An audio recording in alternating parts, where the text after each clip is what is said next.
En la fría mañana del 24 de marzo de 1603, Richmond Palace se llenó de un silencio que pesaba más que cualquier corona. Isabel Tudor, la última de su sangre, o eso creían todos, yacía inmóvil sobre un lecho de terciopelo carmesí. Tenía 69 años, 44 de ellos sosteniendo un reino que ahora parecía huérfano. Sus labios, pintados de blanco como había hecho durante décadas para ocultar las cicatrices de la viruela, ya no podían formar palabras. Las manos que habían firmado sentencias de muerte, declaraciones de guerra y tratados de paz descansaban inertes sobre un vientre que nunca gestó herederos. Los cortesanos la miraban con una mezcla de respeto y alivio mal disimulado. La reina virgen se iba sin descendencia, sin sucesor directo, sin futuro para la casa que su abuelo había forjado en sangre y barro. Afuera, en las calles embarradas de Londres, ya circulaban los rumores. La maldición Tudor se ha cumplido. 118 años de reinado que terminaban como habían empezado, con muerte, con incertidumbre, con un trono vacío que esperaba a quien se atreviera a tomarlo. Pero lo que nadie sabía esa mañana, lo que ni los consejeros privados ni los embajadores extranjeros habían comprendido, era que los Tudor no estaban muriendo. Simplemente estaban cambiando de nombre. La sangre que corría por las venas de Isabel, esa mezcla de Lancaster y York que su abuelo había unido, como quien cose una herida que nunca deja de sangrar, seguía fluyendo. No en Inglaterra, en Escocia, en las venas de un rey que esperaba su momento, descendiente de la hermana que todos habían olvidado.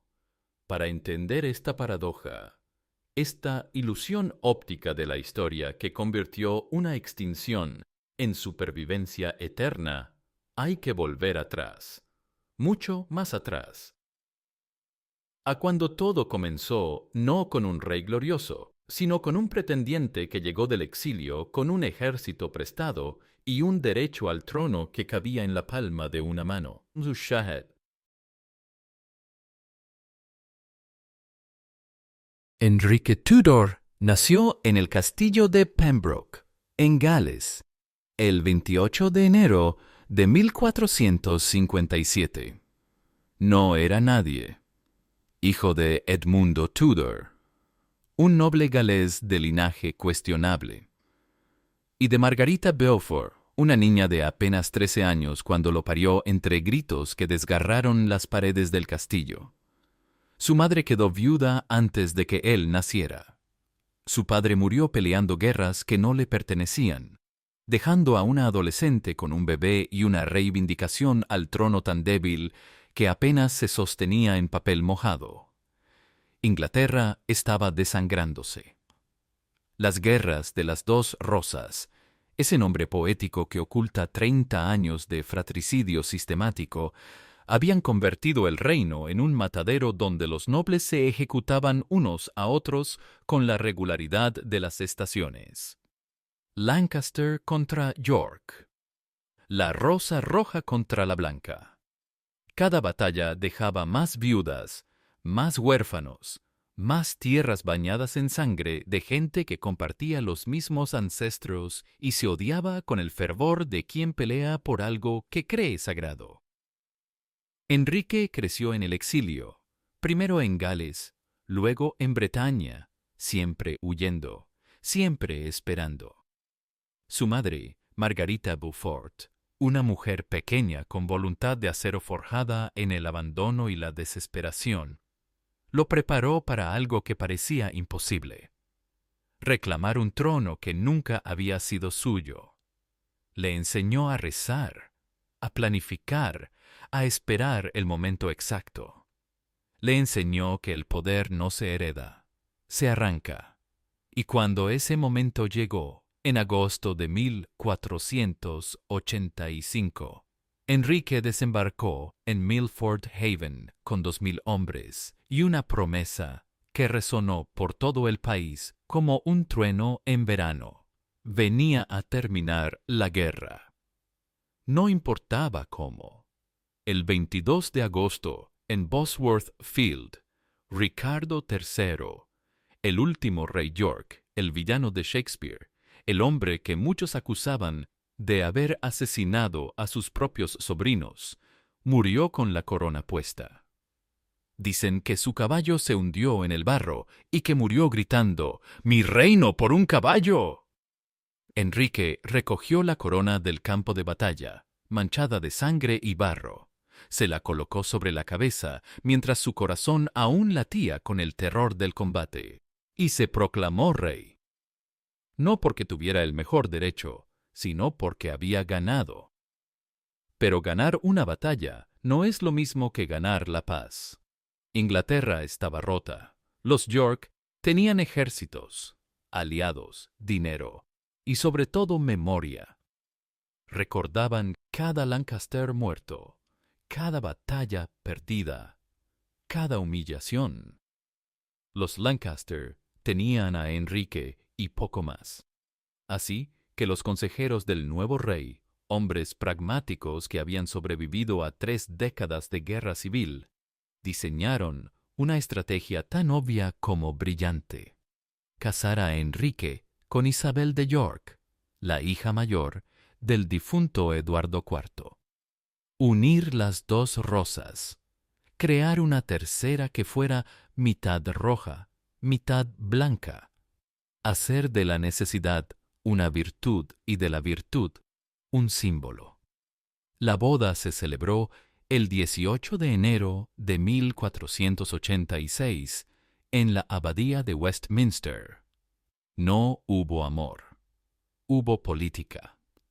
Isabel tenía 20 años y había pasado los últimos meses encerrada, primero por su tío Ricardo III, luego por el hombre que ahora era su esposo. Enrique tenía 29 y acababa de matar al tío de su novia en combate. Se miraron al altar como quien firma un tratado comercial, con frialdad, con pragmatismo, con la certeza de que aquello no era un matrimonio, sino una transacción, un intercambio de cuerpos por estabilidad. Y sin embargo, funcionó. O al menos así parecía. En septiembre de 1486 nació Arturo, el heredero. La rosa Tudor, roja y blanca, entrelazadas en un diseño que aún hoy adorna los muros de palacios y catedrales, se convirtió en el símbolo oficial del reino. Las canciones de los trovadores hablaban de paz, de unión, de un futuro dorado donde los niños crecerían sin escuchar el sonido de las espadas. Enrique VII construyó la capilla de Westminster como monumento a su dinastía, mandó acuñar monedas con la rosa unificada, firmó tratados que prometían estabilidad eterna. Pero bajo la superficie, en los cuerpos que debían sostener este sueño político, algo más oscuro germinaba. Porque los Tudor no eran una dinastía ordinaria, eran un experimento, una apuesta. Y como todos los experimentos, podía salir espectacularmente mal. Dicen que el cuerpo no miente, y los cuerpos de los Tudor contaban una historia que nadie quería escuchar. Arturo, el príncipe de Gales, el heredero perfecto, el niño en quien descansaba toda la esperanza de la unión Lancaster-York, murió a los 15 años, en abril de 1502. Enfermedad repentina, dijeron. Fiebre que lo consumió en días. Su joven esposa, Catalina de Aragón, sobrevivió. Él no.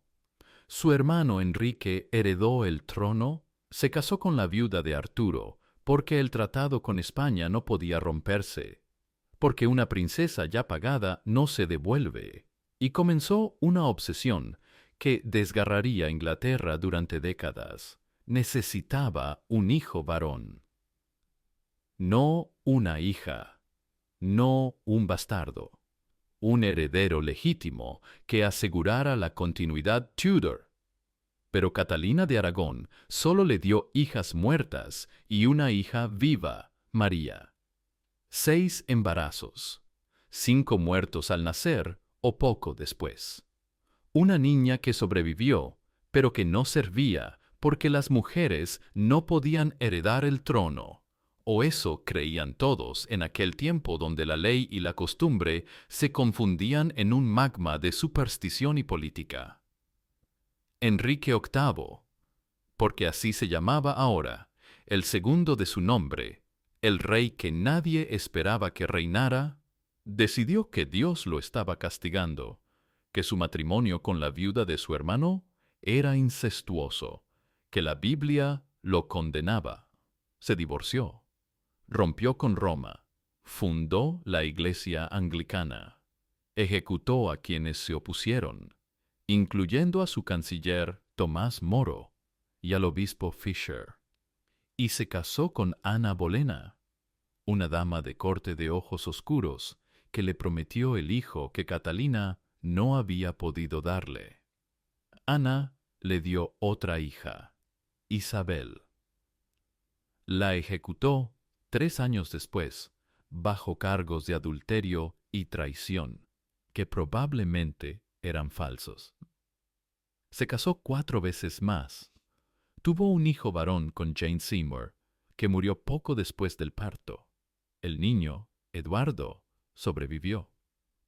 Enrique finalmente tenía su heredero, pero Eduardo Z murió a los 15 años, como Arturo, la misma edad, el mismo destino, como si algo en la sangre Tudor se negara a llegar a la adultez masculina.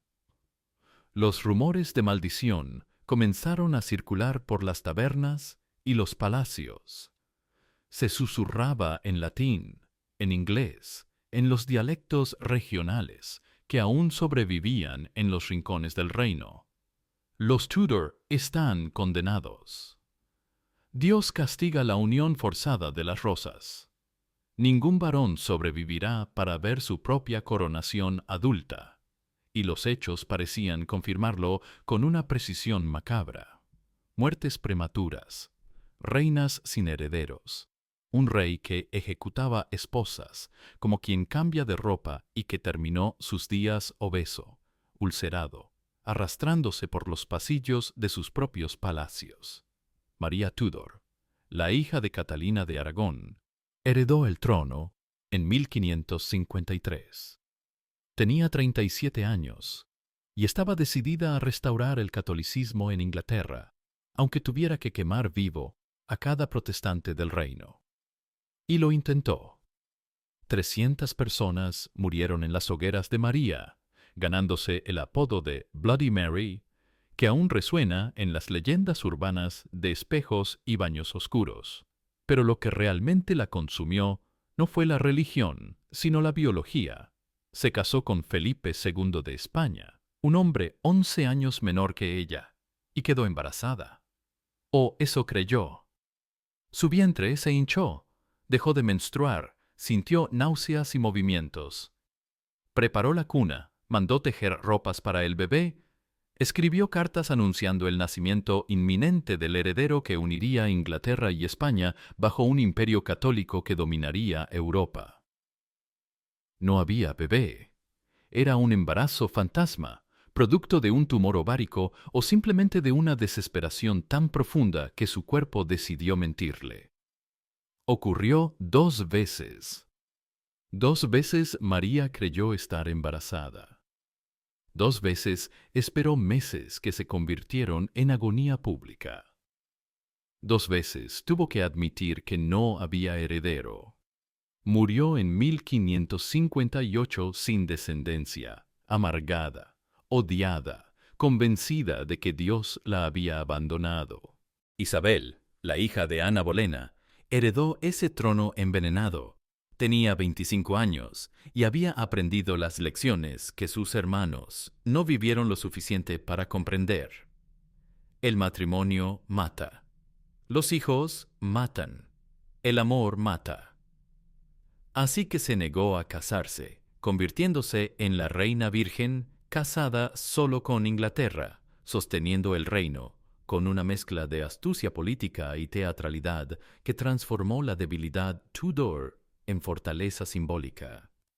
Reinó 44 años. Sobrevivió a la Armada Española, a conspiraciones católicas, a la ejecución de María Estuardo su prima. Pero no sobrevivió a la biología, sin hijos, sin herederos directos, sin futuro para la casa que había comenzado con tanta sangre y tanta esperanza. Cuando Isabel murió en 1603, el consenso era unánime. Los Tudor se habían extinguido. 118 años de dinastía, 5 monarcas y ningún heredero directo que llevara el apellido. La maldición se había cumplido. Inglaterra necesitaba un nuevo rey y lo encontró en Escocia, en un hombre que no se llamaba Tudor, pero que llevaba su sangre mezclada con la de los enemigos históricos de Inglaterra. Lo que nadie recordaba era que los Tudor no necesitaban hombres para sobrevivir. Tenían algo más poderoso, mujeres olvidadas cuya sangre fluía silenciosa por las venas de toda Europa. Margarita Tudor nació en noviembre de 1489 en el Palacio de Westminster, la mayor de las hijas de Enrique VII e Isabel de York. Era 3 años mayor que su hermano Enrique, 8 años mayor que María. Creció entre tapices flamencos y lecciones de latín, preparándose para el único destino que las princesas podían esperar en aquellos tiempos donde las mujeres no heredaban tronos, sino que servían de puentes entre ellos, ser intercambiada por una alianza. En 1503, cuando tenía apenas 13 años, fue enviada a Escocia para casarse con Jacobo IV, un rey de 30 años que ya tenía 5 hijos bastardos de amantes anteriores. El viaje duró un mes. Cruzó Inglaterra a caballo, vestida con ropas de seda dorada que pesaban más que su propio cuerpo, escoltada por 500 hombres armados, llevando consigo un dote que incluía joyas, oro y la promesa de paz perpetua entre Inglaterra y Escocia. Una niña convertida en tratado andante, en símbolo vivo de una diplomacia que usaba cuerpos femeninos como moneda de cambio. Jacobo IV era un hombre culto, políglota, aficionado a la arquitectura y a las ciencias. Hablaba gaélico, francés, alemán, latín. Componía música. Financiaba experimentos médicos. Pero también sabía que su joven esposa no era una persona, sino un instrumento político. Su cuerpo no le pertenecía. Pertenecía a la alianza anglo-escocesa, a la estabilidad de las fronteras, a los hijos que debía parir para sellar la unión entre 2 reinos que llevaban siglos odiándose. Margarita tuvo 6 hijos. 4 murieron en la infancia, consumidos por las enfermedades que hacían de cada parto una ruleta rusa donde la madre apostaba su vida y los bebés morían con más frecuencia que las estaciones cambiaban. Solo 2 sobrevivieron, Jacobo y Alexander. En 1513, cuando Margarita tenía 24 años, su esposo murió en la batalla de Flodden Field, masacrado por el ejército inglés, el ejército de su propio hermano Enrique VIII, en una guerra que convirtió su matrimonio pacificador en una cruel ironía. Quedó viuda, regente de Escocia por su hijo Jacobo V, que apenas tenía 1 año, atrapada en un país que la veía como extranjera, rodeada de nobles escoceses que despreciaban su acento inglés y su juventud. Se volvió a casar con Archibald de Douglas, conde de Angus, buscando protección política. El matrimonio fue un desastre. Douglas era violento, ambicioso, la utilizó para acercarse al poder y la traicionó repetidamente. Se divorció, escandalizando a toda Europa católica, donde el divorcio era herejía. Se casó por tercera vez con Henry Stuart, un noble menor que la amaba sinceramente, pero que murió joven, dejándola viuda otra vez. Margarita pasó sus últimos años entre Escocia e Inglaterra, nunca del todo aceptada en ninguno de los dos reinos, escribiendo cartas desesperadas a su hermano Enrique, pidiéndole ayuda que nunca llegaba del todo, sobreviviendo en una corte que la toleraba pero no la respetaba. Murió en 1541, olvidada por la historia, sin honores especiales, sin el reconocimiento que merecía una mujer que había sacrificado toda su juventud por una paz que nunca llegó a materializarse del todo. Pero lo importante, lo que cambiaría Europa y redefiniría el significado de la continuidad dinástica, era que su hijo Jacobo V sobrevivió. Y Jacobo V tuvo una hija que se convertiría en una de las figuras más trágicas y fascinantes de la historia británica, María Estuardo. María Estuardo vivió una vida que parece diseñada por un dramaturgo sádico. Reina de Escocia con 6 días de vida. Reina consorte de Francia a los 16, viuda a los 18. Regresó a Escocia, se casó con su primo Lord Darnley, que fue asesinado en circunstancias que aún se debaten. Se casó con el conde de Bothwell, principal sospechoso del asesinato, causando un escándalo que obligó su abdicación. Huyó a Inglaterra buscando protección de su prima Isabel I, que la encerró durante 19 años antes de ordenar su ejecución en 1587. Pero antes de morir, María tuvo un hijo, Jacobo VI de Escocia, educado como protestante para complacer a los nobles que habían depuesto a su madre católica. Un niño que creció sin conocer a su madre, criado por tutores severos en castillos fríos, preparándose sin saberlo para un destino que uniría 2 reinos bajo una sola corona. Cuando Isabel I murió en 1603, fue Jacobo quien heredó el trono inglés. Jacobo VI se convirtió en Jacobo I de Inglaterra, el primer rey de la dinastía Estuardo en Inglaterra, pero también el bisnieto de Enrique VII, el tataranieto de aquella unión imposible entre Lancaster y York. La sangre Tudor fluía por sus venas mezclada con sangre escocesa, francesa, danesa, pero era sangre Tudor. La dinastía no había muerto, simplemente había cambiado de apellido, y Margarita Tudor, la niña que fue enviada al norte como moneda de cambio a los 13 años, la mujer que sobrevivió 3 matrimonios y múltiples traiciones, la hermana que nadie recordó cuando hablaban de los grandes Tudor, se había convertido sin saberlo en la salvadora silenciosa del linaje que su hermano Enrique no pudo preservar. Dicen que las dinastías son como ríos, fluyen visibles bajo el sol o se hunden bajo tierra, pero nunca desaparecen del todo. Los Tudor se volvieron subterráneos.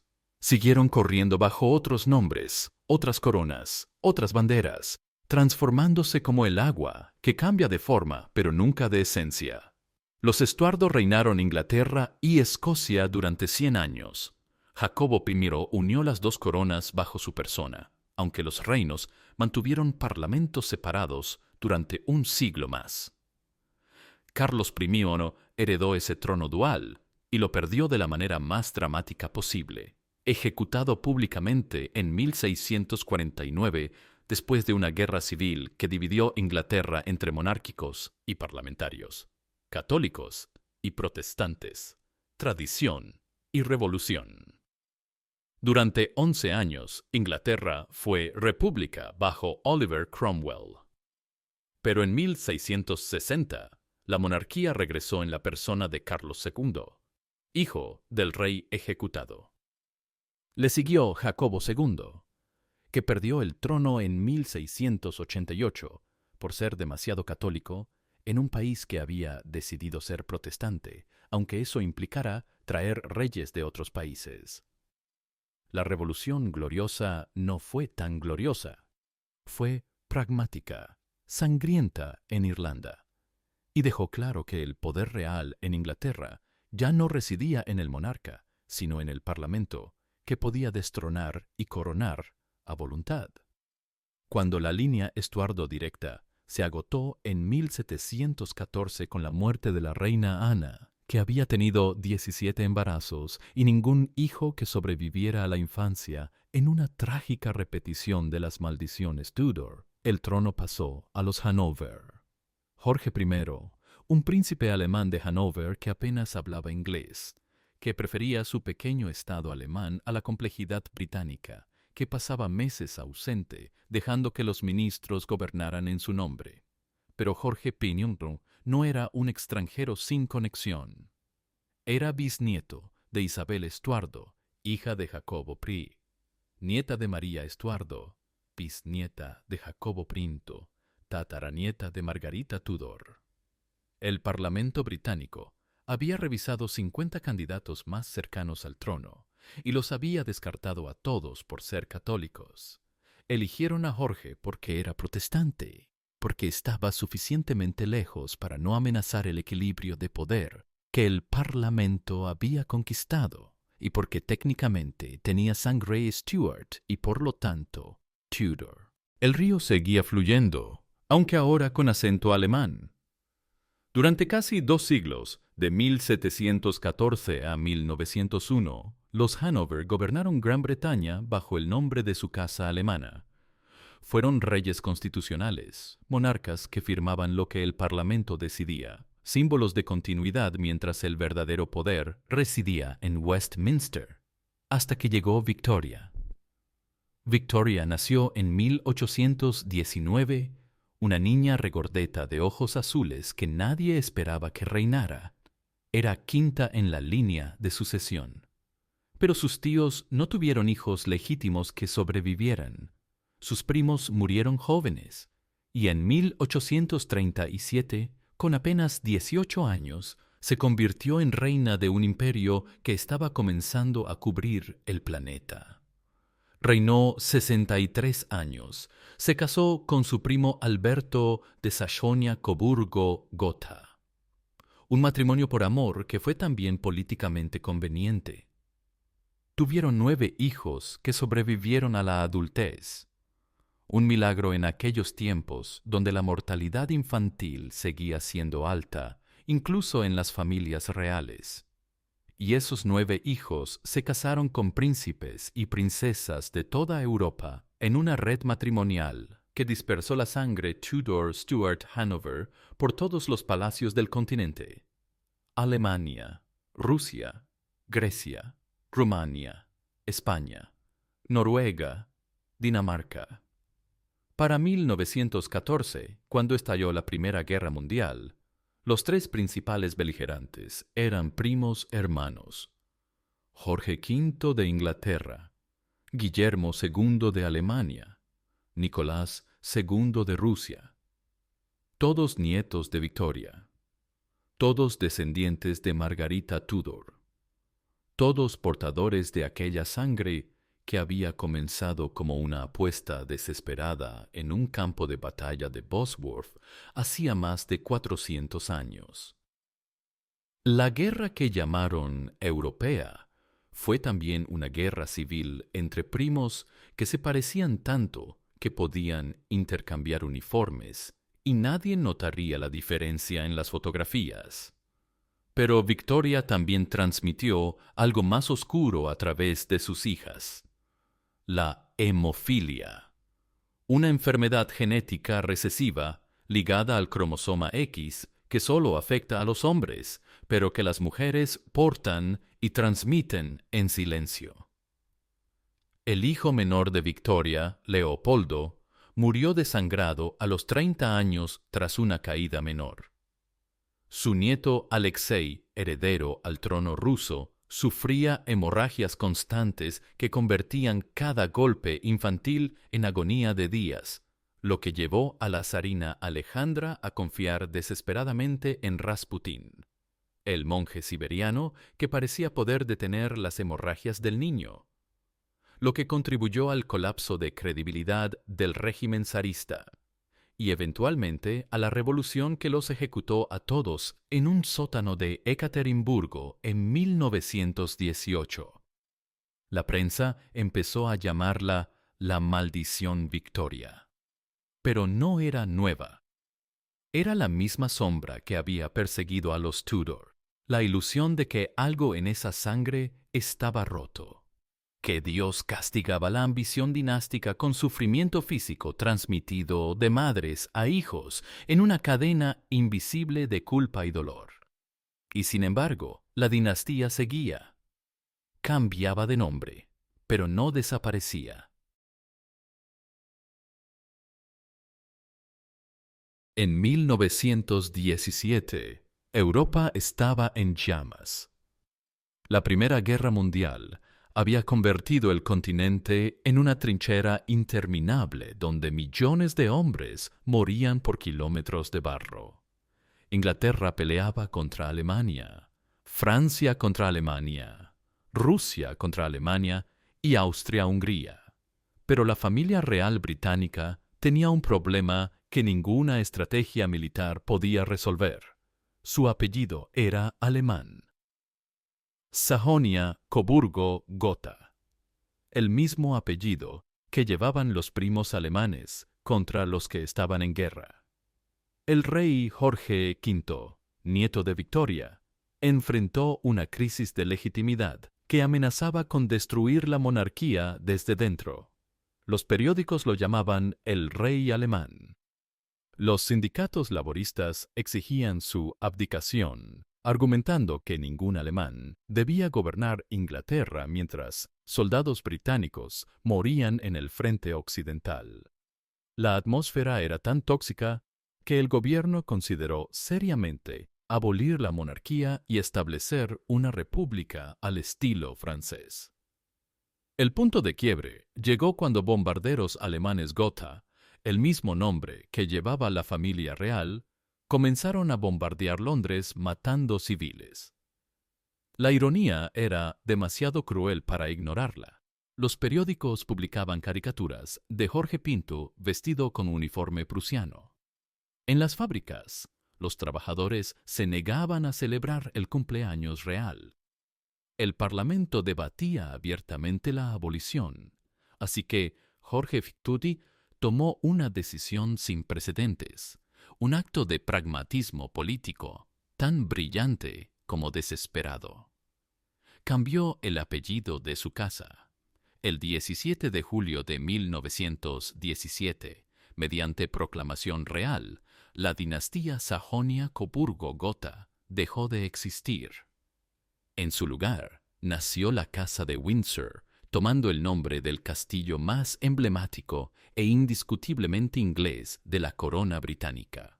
Fue un acto de marketing político que salvó la monarquía. Un apellido inglés, arraigado en piedra medieval, que llevaba siglos siendo símbolo del poder real, que borraba cualquier rastro germánico de un plumazo. Los primos alemanes se burlaron. El Kaiser Guillermo II dijo que iría a ver una representación teatral de Las alegres comadres de Sajonia-Coburgo-Gotha. Pero funcionó. La prensa británica celebró el cambio. El pueblo respiró aliviado. La monarquía sobrevivió. Pero bajo el nombre nuevo, la sangre era exactamente la misma.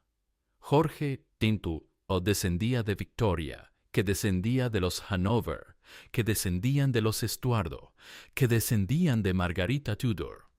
El río seguía fluyendo, solo que ahora con etiqueta diferente y mejor marketing. Durante el siglo XX, los Windsor sostuvieron la corona británica a través de crisis que habrían destruido dinastías menos adaptables. Eduardo VIII abdicó en 1936 por amor a una estadounidense divorciada llamada Wallis Simpson, causando un escándalo constitucional, pero también demostrando que la monarquía podía sobrevivir incluso a la renuncia voluntaria de un rey. Jorge VI, tartamudo e inseguro, nunca preparado para reinar porque era el segundo hijo, guió al país durante la Segunda Guerra Mundial, rehusándose a evacuar Londres incluso durante el Blitz, convirtiéndose en símbolo de resistencia británica. Murió joven en 1952, desgastado por el estrés de un papel que nunca quiso pero que desempeñó con una dignidad que sorprendió a todos. Isabel II fue coronada en 1952 con 25 años.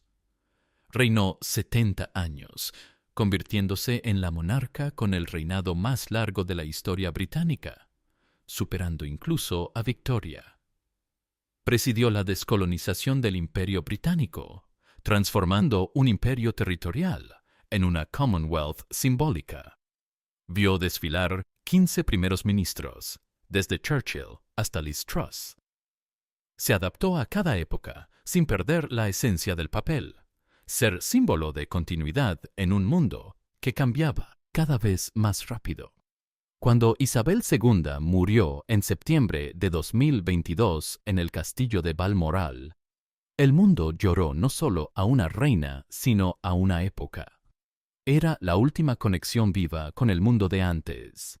Había conocido a veteranos de la Primera Guerra Mundial. Había servido en la Segunda. Había visto la invención de la televisión, Internet, los smartphones. Su funeral fue visto por más de 4.000 millones de personas, probablemente el evento más visto de la historia humana. Su hijo, Carlos, heredó el trono con 73 años, convirtiéndose en el heredero que más tiempo esperó en la historia británica y también en uno de los reyes más viejos al momento de su coronación. Carlos III enfrenta un desafío que ningún antepasado enfrentó: una monarquía sin imperio, sin misterio, sin el aura de divinidad que protegía a sus predecesores. Una institución constantemente cuestionada por una sociedad que se pregunta abiertamente si las monarquías tienen sentido en pleno siglo XXI. Pero en sus venas corre la misma sangre que Enrique VII mezcló en 1486. Esta es la verdad que nadie vio venir. Los Tudor nunca murieron. No cuando Arturo colapsó a los 15 años. No cuando Eduardo VI tosió sangre en su lecho de muerte. No cuando Isabel Pilinmont cerró sus ojos sin hijos. No cuando la Rosa Tudor dejó de ondear sobre los castillos ingleses. Porque la continuidad dinástica no reside en apellidos, sino en sangre. Y la sangre Tudor fluye hoy por las venas de Carlos III, de William, del pequeño George que algún día será rey. Desde Enrique VII hasta Carlos III son 23 generaciones. 539 años. La dinastía que oficialmente reinó apenas 118 años se convirtió en el linaje más duradero de Europa moderna. No sobrevivió el apellido, sobrevivió algo mucho más poderoso. La maldición Tudor era una narrativa, una historia que la gente se contaba para darle sentido a las tragedias que en realidad eran simplemente las consecuencias de la medicina medieval, la endogamia aristocrática y las presiones imposibles de sostener imperios sobre los cuerpos de personas que eran tan frágiles como cualquier otra. No había maldición, había biología, política y mala suerte. Lo extraordinario no fue que los Tudor fracasaran en mantener su apellido. Lo extraordinario fue que sobrevivieron transformándose, que supieron fluir como agua a través de las grietas de la historia, que las mujeres despreciadas, Margarita enviada a Escocia, Isabel Estuardo casada con el elector del Palatinado, Sofía de Hanover, que nunca llegó a reinar, pero cuyo hijo sí, resultaron ser las salvadoras del linaje que los hombres no pudieron preservar. La historia ama las narrativas limpias, dinastías que nacen, florecen y mueren. Pero la realidad es más compleja y más fascinante. Los Tudor demostraron que la verdadera fuerza dinástica no está en la rigidez, sino en la adaptabilidad. No en mantener el apellido, sino en mantener la conexión. No en la legitimidad masculina, sino en las alianzas matrimoniales que nadie celebraba, pero que tejían redes de sangre por todo un continente. Hoy, cuando Carlos III firma documentos con la misma autoridad simbólica que sus antepasados, cuando William y Catherine presentan a sus hijos al mundo, cuando George aprende que algún día será rey, están continuando algo que comenzó en un campo de batalla embarrado hace más de 500 años. Son Tudor, son Estuardo, son Hanover, son Windsor. Son todas esas cosas y ninguna al mismo tiempo. Porque las dinastías no mueren cuando cambian de nombre, mueren cuando dejan de adaptarse. Y los Windsor, los Tudor disfrazados, han demostrado una capacidad de adaptación que ninguna otra casa real europea puede igualar. Sobrevivieron a revoluciones, guerras mundiales, escándalos mediáticos, el fin del imperio, la era de Internet y las redes sociales que desnudan cada gesto real. La pregunta no es si la maldición Tudor era real. La pregunta es por qué seguimos llamándola maldición, cuando deberíamos llamarla supervivencia. La rosa Tudor, que Enrique VII diseñó como símbolo de paz forzada, se convirtió en algo más profundo, el símbolo de que incluso las uniones más improbables pueden florecer si encuentran la forma de transformarse. Así sobreviven las dinastías, no con coronas de oro que se oxidan, sino con sangre que fluye silenciosa por las venas de Europa. Así mueren las maldiciones, cuando te das cuenta de que nunca fueron reales, solo historias que nos contamos para hacer que el caos de la historia parezca tener sentido. Los Tudor reinaron 118 años, pero su sangre lleva 539 años en el trono británico, y seguirá allí mientras George, el pequeño príncipe que juega en los jardines de Kensington Palace sin saber aún el peso de su herencia, crezca y algún día coloque sobre su cabeza la misma corona que su antepasada Margarita Tudor nunca imaginó que su sangre sostendría durante medio milenio. Esta es la historia de una dinastía que murió pero nunca desapareció, de una maldición que era una ilusión, de mujeres olvidadas que salvaron linajes, de apellidos que cambiaron pero de sangre que permaneció, de la paradoja más grande de la historia británica, que lo más frágil resultó ser lo más indestructible. No era maldición, era resiliencia disfrazada de tragedia. Y esa resiliencia sigue reinando hoy.